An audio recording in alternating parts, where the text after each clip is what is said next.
Hi guys, welcome to my new vlog. I hope you all are doing good. I'm also good. तो guys, मैं बहुत time से इस topic पे आपसे बात करना चाहती थी, व्लॉग बनाना चाहती थी, तो आज फाइनली मुझे टाइम मिल गया। तो मैं आपसे शेयर करूँगी अपना जॉब एक्सपीरियंस, तो जो कि पास्ट था। अब मैं जॉब नहीं करती, और जैसे कि मैंने अपने इंट्रो में मेंशन करा हुआ है कि I was an air hostess. तो हाँ, मैं अपना एयर होस्टेस का एक्सपीरियंस बताऊँगी आपको, कैसे हुआ, क्या हुआ, और कुछ पर्सनल रीज़न से जिसकी वजह से मुझे जॉब छोड़नी पड़ी, और मैंने शादी से पहले ही जॉब छोड़ दी थी। तो मैं आपसे वही सब शेयर करती हूँ।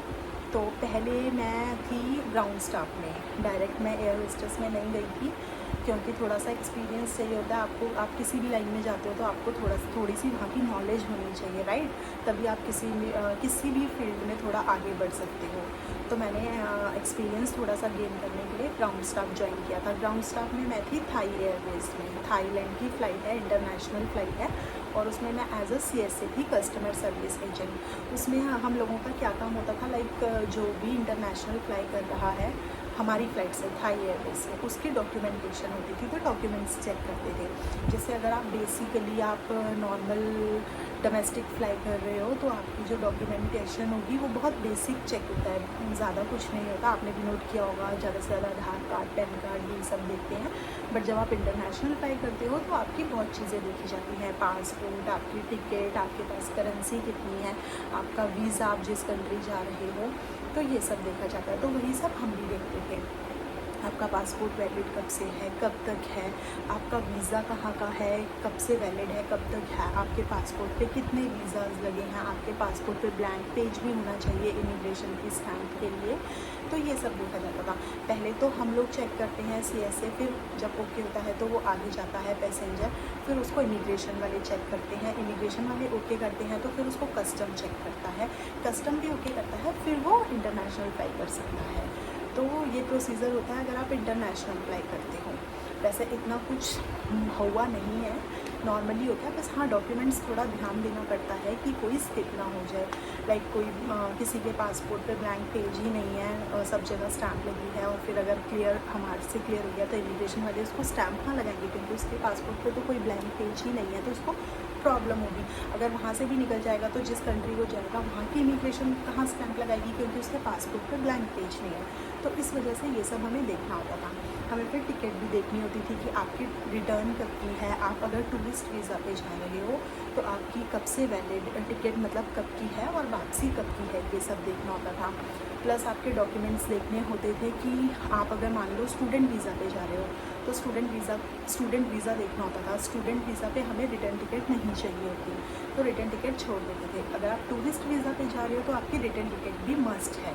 रिटर्न बेशक वो किसी और भी फ्लाइट से है चलेगी, बट रिटर्न टिकट हमें देखनी होती थी। प्लस आप करेंसी कितनी कैरी कर रहे हो, कौन सी कंट्री जा रहे हो, उस कंट्री की कितनी करेंसी कैरी कर रहे हो, आप गोल्ड कितना लेके जा रहे हो, एंड आपका जो लगेज है उसका वेट कितना है। सब एयरलाइंस के अलग अलग रूल्स होते हैं, किसी में 30 kg अलाउ होता है, किसी में 23 kg अलाउ होता है। और उसके बाद जब आपकी इतनी वेट लिमिट जो होता है उससे अगर आप क्रॉस कर जाते हो तो आपको चार्ज करना पड़ता है। तो ये सब होता था CSA का काम, जो कि हम लोग करते थे। उसके बाद मैंने वहाँ पे 2 इयर्स जॉब करी, और मेरे को बहुत अच्छा एक्सपीरियंस था मेरा।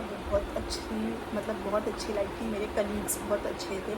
इनफैक्ट मेरे जो कलीग्स थे, मेरे सीनियर थे, उन्होंने मुझे पुश किया था कि एयर होस्टेस का भी इंटरव्यू दे, एक बार ट्राई कर। तो मैंने एयर होस्टेस का भी इंटरव्यू दिया, और मैं शॉर्ट लिस्टेड हुई थी गो एयर में एज अ कैबिन क्रू। तो फिर मैंने कैबिन क्रू की जॉब की, और फिर उसके बाद मैं अपने हस्बैंड से मिली, तो कुछ पर्सनल इश्यूज़ थे जिसकी वजह से मुझे जॉब छोड़नी पड़ी। और रीज़न तो मैं आपको फिर कभी बताऊंगी किसी और ब्लॉग में। अगर आपको जानना हो तो मुझे कमेंट करके बताइएगा, मैं पूरी स्टोरी बताऊंगी किस लिए मेरे को जॉब छोड़नी पड़ी। बट जॉब बहुत अच्छी होती है, बिल्कुल लग्जरी लाइफ होती है। आपका 5 स्टार होटल में रहना होता है, आपको खाना इतना अच्छा मिलता है, आपकी कैब फैसिलिटीज़ होती हैं, डोर टू डोर आपका पिकअप ड्रॉप, प्लस कैब में एक गार्ड होता है। तो इसलिए बहुत अच्छी लाइफ होती है एयर होस्टेस की। अच्छी के साथ साथ डिफ़िकल्ट भी होती है, क्योंकि आपको सारे फेस्टिवल्स, आपको फैमिली फंक्शंस, आपको ओकेशंस, आपको family get together, friends get together, आपको सब कुछ छोड़ना पड़ता है जॉब के लिए। तो अगर उसके अच्छे पॉइंट्स हैं तो उसके थोड़े से माइनस पॉइंट भी हैं, दोनों चीज़ें हैं। और उसमें ये होता है कि जैसे एंड मैंने ऐसा भी सुना है, कई लोगों की थिंकिंग ऐसी होती है, वो एयर होस्टेस को ना वेटरेस भी बोलते हैं, बट ये चीज़ बहुत गलत है। आप पहले ना उस चीज़ में अंदर घुस के देखो। आपको पता है एयर होस्टेस को कितनी स्टडी करनी पड़ती है। एक नॉर्मल जॉब की तरह नहीं है कि आप गए, आपने इंटरव्यू दिया, आपका सिलेक्शन हो गया और आपकी जॉइनिंग हो गई, ऐसा नहीं होता। एयर होस्टेस के लिए बहुत पढ़ना पड़ता है, इतने मोटे मोटे मॉड्यूल्स होते हैं पढ़ने के लिए, इतने मोटे मोटे नोट्स होते हैं। पहले तो आपको इंटरव्यू क्रैक करना बहुत बड़ी बात है, क्योंकि उसमें 5 राउंड होते हैं, और जॉब्स की तरह नहीं 1 राउंड 2 राउंड 3 राउंड ऐसे नहीं होता, 5 राउंड होते हैं। और पूरी इंटरव्यू टीम की पूरा पैनल बैठा होता है।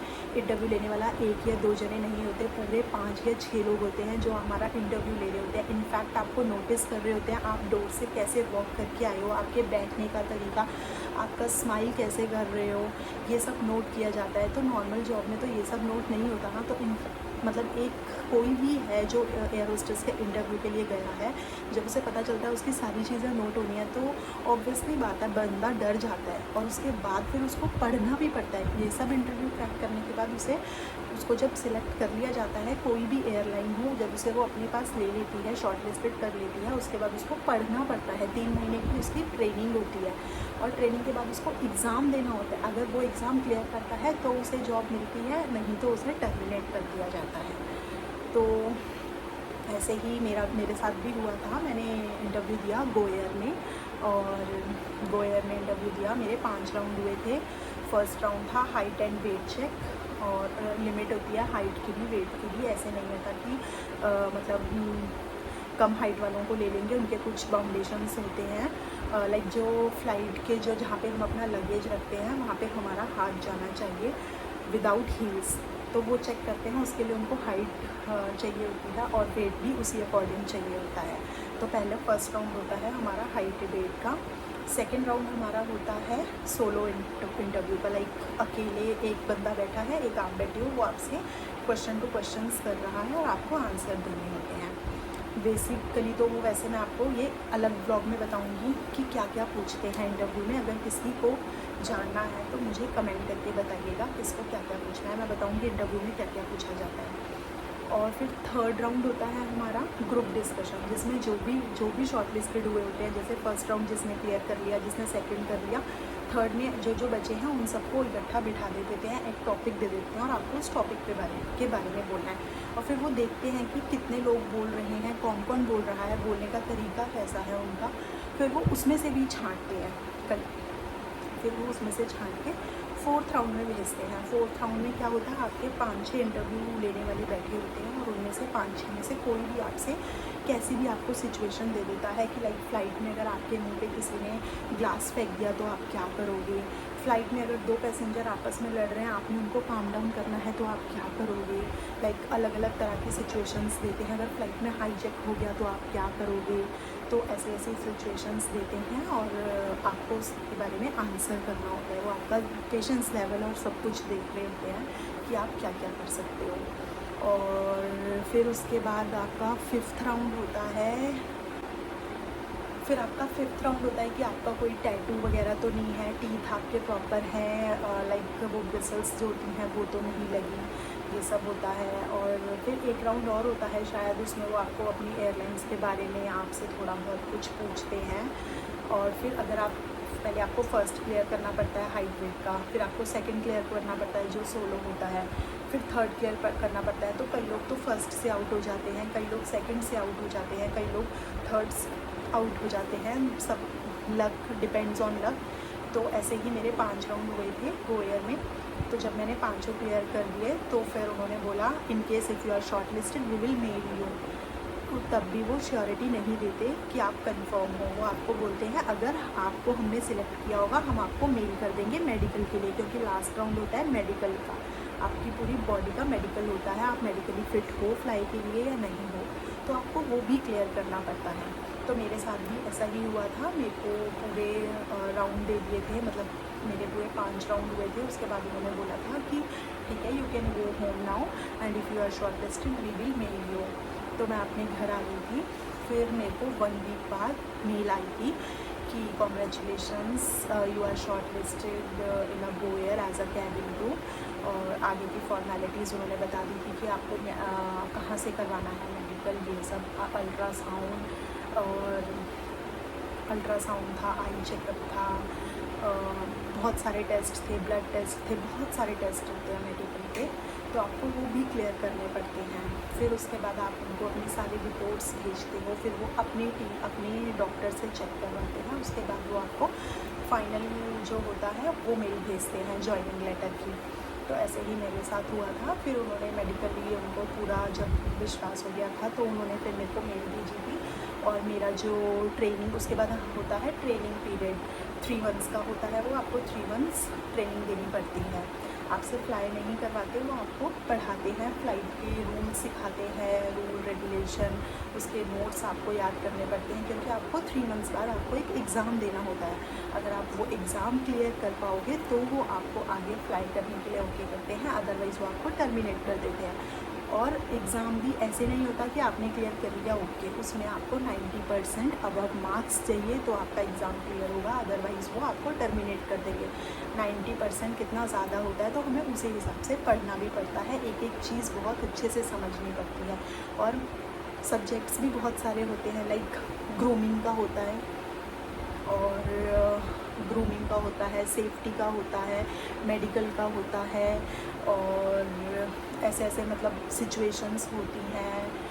और फिर ऐसे बहुत सारे सब्जेक्ट्स होते हैं, आपको अलग अलग सबके एग्ज़ाम देने पड़ते हैं। ऐसा नहीं कि सारे एग्ज़ाम एक ही बार देने पड़ते हैं, सबके आपको अलग अलग एग्ज़ाम देने पड़ते हैं। और सब में 90% अबव मार्क्स चाहिए तो आपको फ्लाइंग के लिए ओके करते हैं। एयर होस्टेस को वेटरेस बोलना इतना ईजी नहीं है, इसलिए बार बार आई एम सेइंग कि प्लीज़ वेटरेस मत बोलो, बहुत डिफ़िकल्ट होता है। और फिर उसके बाद आपको जब आपकी ट्रेनिंग फिर आपकी प्रैक्टिकल भी होता है आपका, फ़्लाइट में ले जाके आपको पूरी जैसे आपको सेफ्टी बताते हैं कि पैसेंजर्स की सेफ्टी कैसे करनी है। इनकेस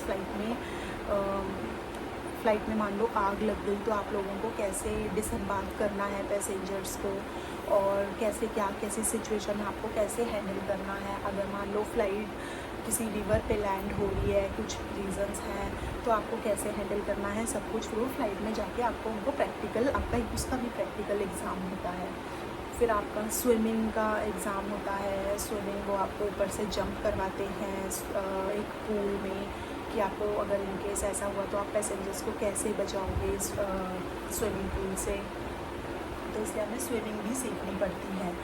तो फिर उसके बाद ये एग्ज़ाम सब तो हमें ये सब कुछ क्लियर करना पड़ता है। तो ऐसे ही मेरे साथ भी हुआ था, मैंने अपना सब कुछ क्लियर करा था और फिर उसके बाद मेरा एग्ज़ाम भी क्लियर हो गया था। फिर उसके बाद मेन होता है ग्रेजुएशन डे। अगर आप एग्ज़ाम में 90% अबव स्कोर कर लेते हो तो फिर उनके लिए ग्रेजुएशन डे होता है, और उसमें ग्रेजुएशन डे में आपको यूनिफॉर्म मिलती है, जो कि एक बहुत बड़ा मेरे हिसाब से 80% जो लड़कियां हैं उनका ड्रीम होगा आज के टाइम में।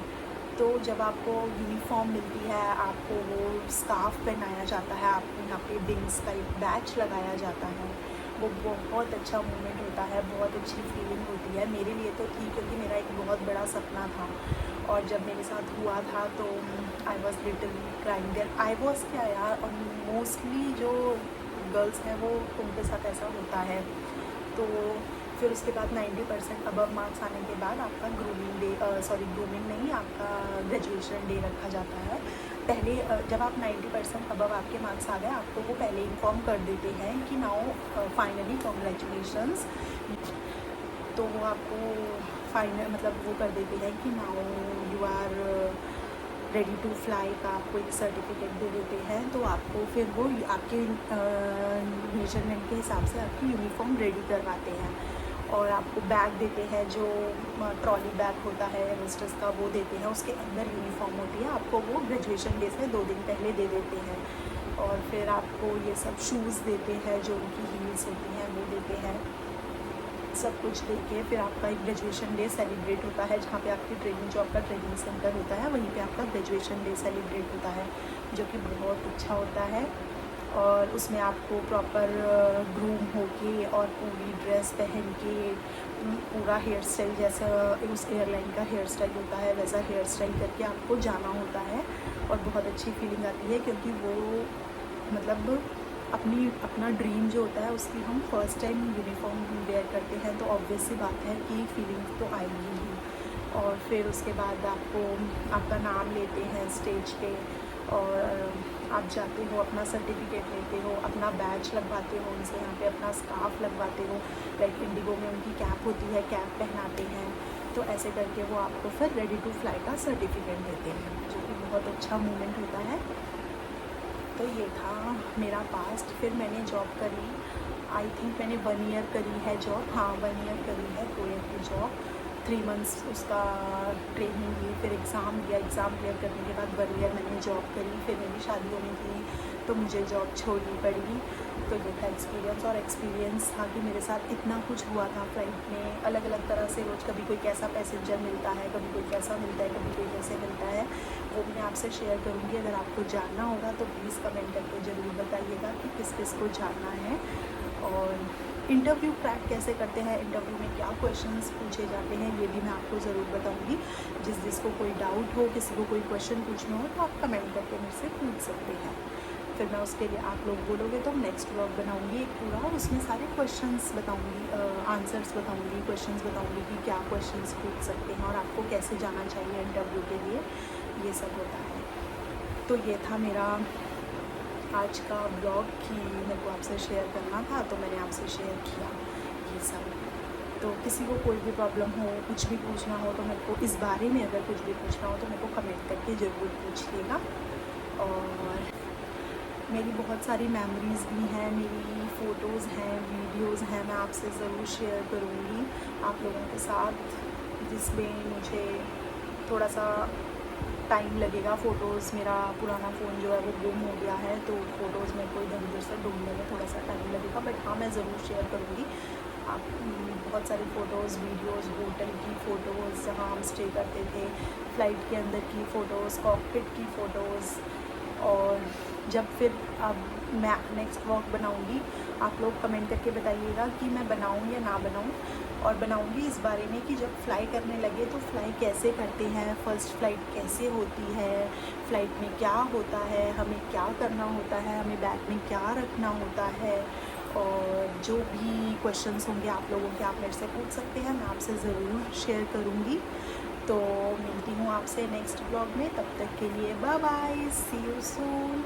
And if you like my videos please subscribe my channel, keep supporting me, bye bye, take care.